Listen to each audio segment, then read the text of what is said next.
জানো তো ড্যাডি, ও আসলে না আমার কোনো মঙ্গল চায় না, ও চাই না আমার কিছু ভালো হোক। হ্যাঁ, তাই তো আমাকে আলিগা করেনি, অনেকবার বললাম তাও করেনি।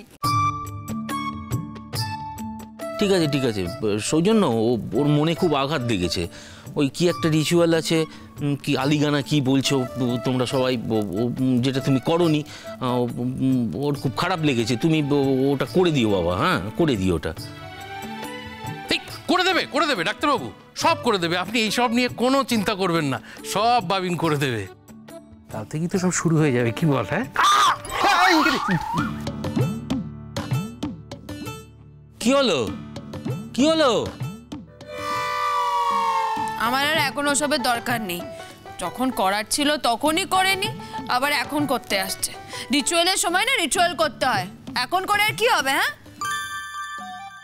ডাক্তারবাবু, আপনাদের বাড়িতে খুব মশা। হোয়াট? মশা? আমাদের বাড়িতে মস্কিটো কি করে আসবে? এখানে কোনো মস্কিটো নেই, সরি। আছে ম্যাডাম, আপনি লক্ষ্য করেননি কোথাও কোনো ফাঁকে একটা মস্কিটো লুকিয়েছিল, হঠাৎ করে এসে কুট করে আমাকে কামড়ে দিয়েছে। কি জ্বালা ম্যাডাম, কি জ্বালা। আমি হাত জোর করছি, আমি নাক মুলছি, কান মুলছি, আর কোনোদিন আমি খারাপ কাজ করব না, খারাপ কথা বলবো না। এই মস্কিটো, আমাকে আর কামড়াস না। আচ্ছা বাবা, আমি সৌজন্যকে বলে দিয়েছি, ও যেটা করেনি সেটাও সব করে নেবে। ঠিক? হ্যাঁ কাকাবাবু, আমরা দায়িত্ব নিচ্ছি, আমরা ঠিক করিয়ে দেবো, মানে করিয়েই ছাড়বো। হ্যাঁ আঙ্কেল, আপনি একদম টেনশন করবেন না।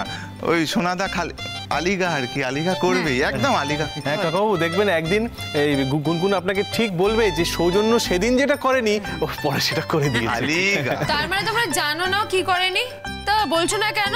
হ্যাঁ কেন বলছো না কেন? বলো বলো।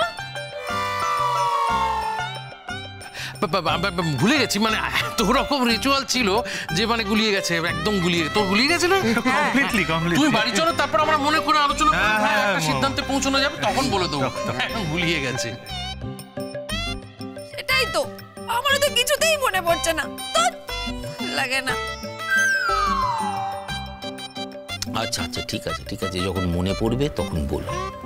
শোনো, তার থেকে বেশি ইম্পর্টেন্ট কথা হচ্ছে তুমি শ্বশুর বাড়িতে গিয়ে সবার মন জুগিয়ে চলো কিন্তু, বুঝলে? ভালো থেকো তুমি, হ্যাঁ?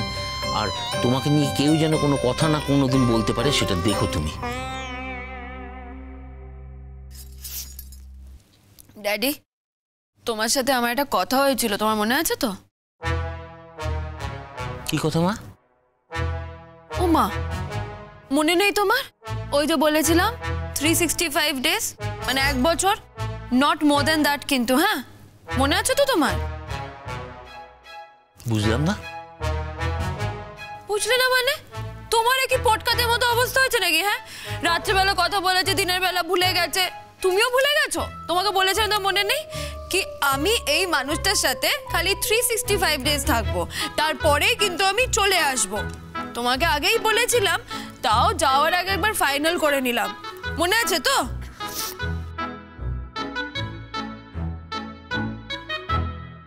স্যার, আপনার মেয়েকে বলুন যে আমাদের বাড়িতে ওকে কেউ জোর করে আটকে রাখবে না, যখন মনে হবে ও স্বেচ্ছায় চলে আসতে পারে। ওর সঙ্গে সঙ্গে তুমিও ছেলে মানুষ হয়ে গেলে? না, ছেলে মানুষ মানে? হ্যাঁ, সেটাই তো কথা হয়েছিল তোমার সাথে। ঠিক আছে ঠিক আছে, আগে 1 বছর কাটুক, তারপর দেখা যাবে। কিন্তু এই 1 বছর তো তোমাকে ভালো মতো থাকতে হবে। থাকবো তো, সে তো ভালো করেই থাকবো আমি। না, ওকে বলে দিন শুধু ভালো করে থাকলে হবে না, যেন মন দিয়ে মানে ভালো করে লেখাপড়াটা করতে হবে।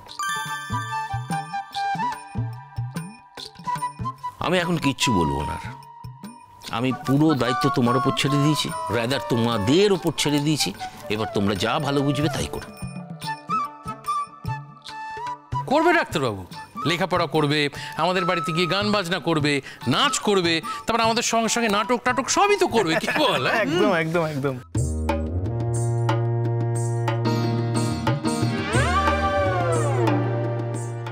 আমার মেয়ে গান গাইবে, আমি কত চেষ্টা করেছি, কিন্তু ওর গলায় তো কোনো সুরই নেই।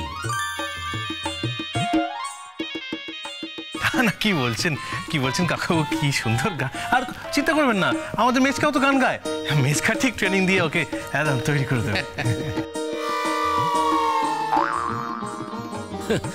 এত দুঃখের মধ্যে আমাকে হাসাচ্ছ? ঠিক আছে মা, তো যখনই মন কেমন করবে তুই আমাকে ফোন করবি, আমি গিয়ে তোকে দেখে আসবো।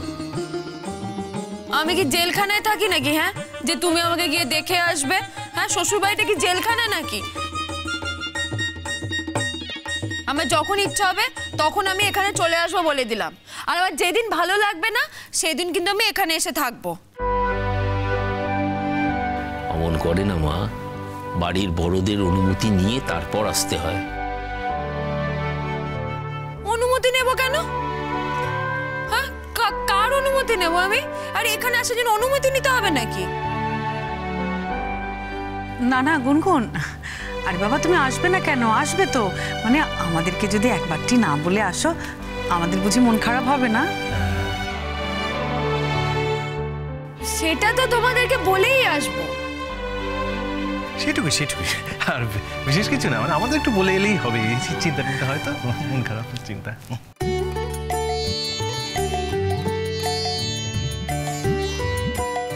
ভালো থাকো বাবা, তোমরা ভালো থেকো। আর আমার এই পাগলটাকে বুঝিয়ে সুঝিয়ে একটু মানুষ করো, বুঝলে? বৌদি, এবার তুমি যাও, আশীর্বাদ করো।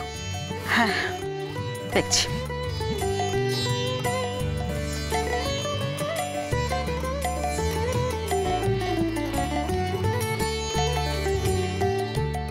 গুনগুন, তোমার যখনই মন খারাপ করবে তখনই কিন্তু আমাকে একটা ফোন করবে, কেমন?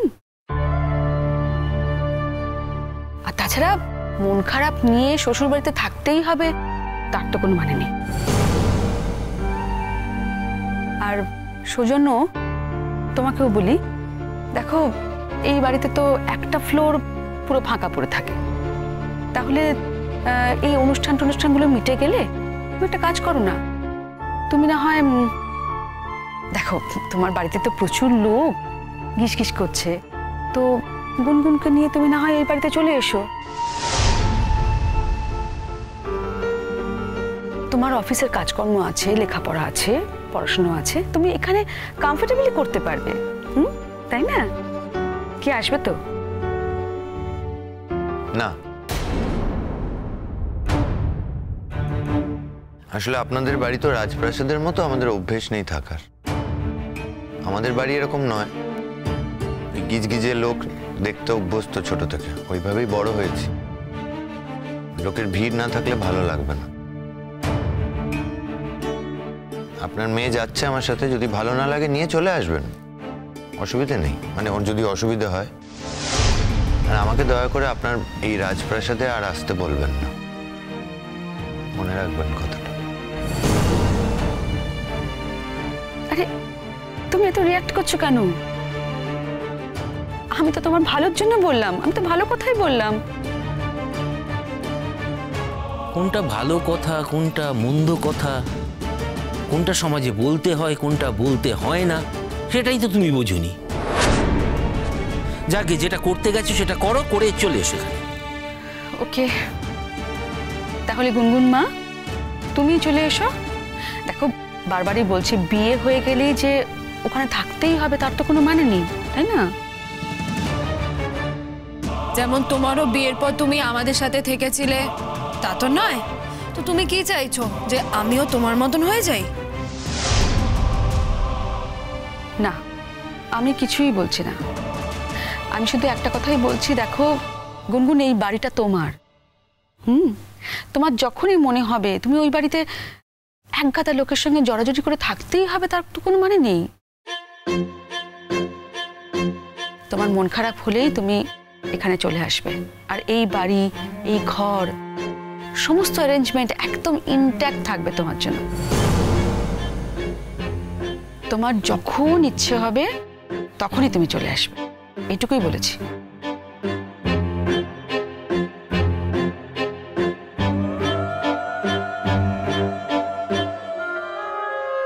নমস্কার।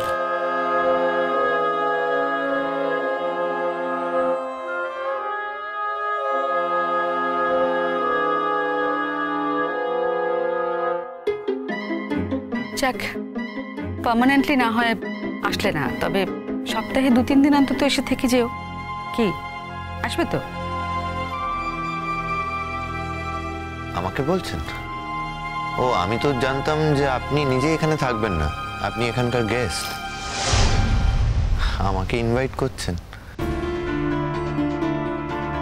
কে বললো আমি গেস্ট? না, আমি তো এখানে বেশ কিছুদিন থাকবো এখন, তারপর ফিরবো। আর আমি গেস্ট হতে যাব কেন? গুনগুন আমার একমাত্র মেয়ে, আমি গুনগুনের মা। হ্যাঁ, না সেই তো, আপনি মনে রাখলেই হলো। জুই যা গিয়ে আশীর্বাদটা সেরে ফেল, কমলেশ্বরটা তারা দিচ্ছে, দাদা ওখানে ব্যস্ত হয়ে পড়েছে, তাড়াতাড়ি করদি ছাড়তে হবে।